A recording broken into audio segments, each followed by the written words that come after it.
her, but then she moved to Denver, and she's not a local poet anymore. She's now a national poet.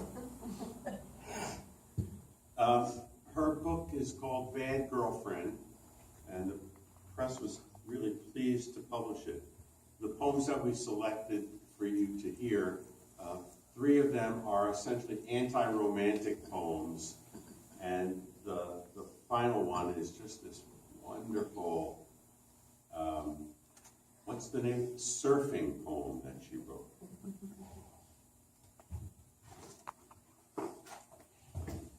I would like you to picture a teacher of learning challenged kids who rides a bright orange motorcycle to work. That is Debra. And a fine leather jacket as well. What loving you is like. Loving you has been like taking a long trip in a rusty 75 Datsun 280Z. Fake leather interior, no air conditioning, and my window stuck halfway down.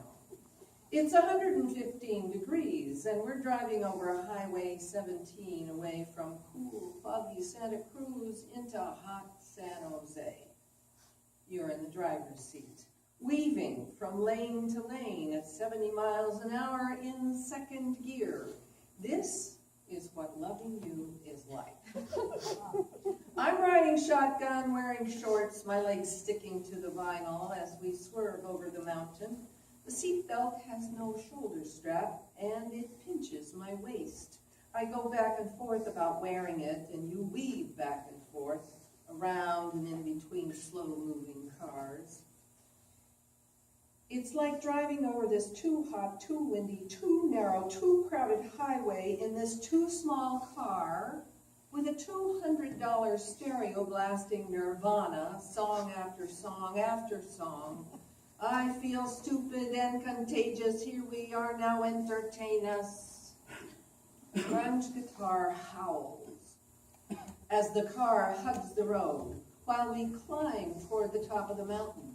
The curves grow tighter, the music grows louder, the tires squeal, my hands clutch at the dashboard. I am as mute as Kurt Cobain lying in his moist grave in Seattle.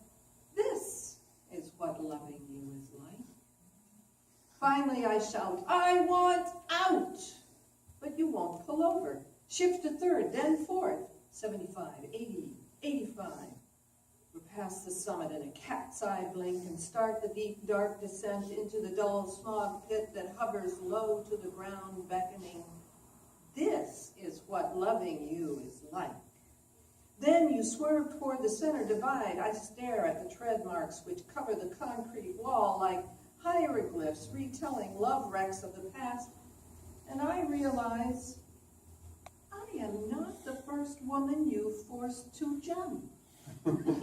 I consider a high-speed escape, the heavy door of this sports car, a gate, a tuck and roll at 90 miles an hour down this rocky, brushy mountain, every bone in my body broken, but at least I'd be free. Free from the frenzy, the horrible noise, the erratic speed. So I grabbed for the handle. I'm going to do it. I'm going to jump. But just as they warned me in health class, don't take rides from strangers because you've broken the handle off. I can't open the door. So I stare down into the smog, unfasten the seatbelt, lean forward to deeply feel the vibration of the music. Then I grab the steering wheel and yank hard to the right. That's what loving you is like. Bad girlfriend. I'm the Harry Houdini of love, desperate affection, the tank full of water with the lid bolted shut. I can hold my breath longer than you think. Beat the odds. Come up gasping, straight-jacketed arms sodden and heavy around me. I'm always the one that got away. 2 wrecks.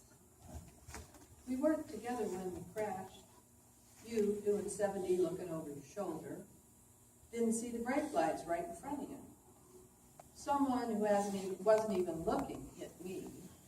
Way back when we met, we knew it would go like this. A wreck would shatter our turn signals. You looking back, me still looking ahead. I never wanted dinner. All I ever wanted was you. A piece of chocolate or tiramisu. Either dense cream or fluffy lady fingers. Tickling down my midline to that sweet place you treat with raw hunger. Get ready for this ride. This is a good one. I am that. At the very tip of Baja, the ocean shimmers dark as an emerald. Coarse sand sparkles like turbinado's sugar. 100 yards from the beach, people lie in hammocks, on verandas, in their posh hotels. They say things like, "Stuart, doesn't that ocean sound romantic?" I stand at its edge. The wave jacks up, thumps the shore, grinds a trench in a very unromantic way. I just walked a mile across this desert, carried my longboard on my head like a tribeswoman on her way to market. With each pound of that deep green water into that turbinado sugar trench, my resolve fades as my terror mounts. I see 5 black shapes out past the breakers. Men, all of them, boys, who like their women in bikinis, waiting for them on the beach. There's something about a woman in the lineup that makes men squirm. That's not why I do it, having found that there are easier ways to make men squirm. I do it because I'm afraid. Because I want to be one with the now. Because the big waves grab my attention and make that oneness essential for living, stare me right in my pale green eyes. I learned a little Buddhist mantra not so long ago. Om Tari Tu Re Soha. I'm not even sure what it means, but for me, I'm calling Tara, the green mother of all Buddhas, connected to the elements, sort of my guardian angel out here. With each breaking wave, I shut my eyes like a yogi and say, Om Tari Tu Re Soha. Then I add a little oneness mantra. I am one with the ocean and the waves. I am the seashore. I am the sun. I am the sky. It is me. I am it. I am that.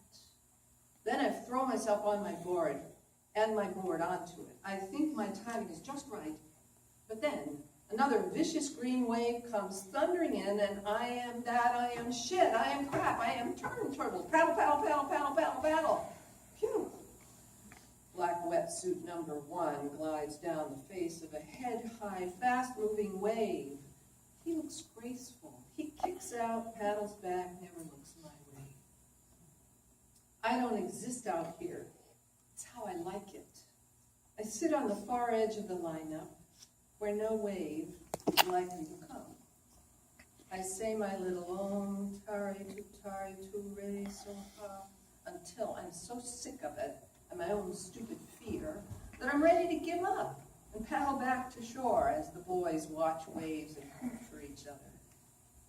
I say, Dear Tara, please send me a wave, a small, gentle, rideable wave. And I wait. Nothing comes. I am that. Dear Tara, please send me a small, rideable wave and the courage to take it, plus the skill to ride it, and some way to discern which one of these green monsters is it. And I wait. I am that. Dear Tara, please give me a pair of balls, big set of nice steely ones. Then all of a sudden, it is there. That fluky wave, the one that doesn't go where all the others have gone before, this one comes right to me, on the sidelines of avoidance. This one is bigger than all the others. This one has those 5 black wetsuited boys hooting and paddling, trying to get there, even though they know they're too far away, because this wave is my wave. Here comes my wave. The peak is headed right to me. Right, Tara? This is the one, right?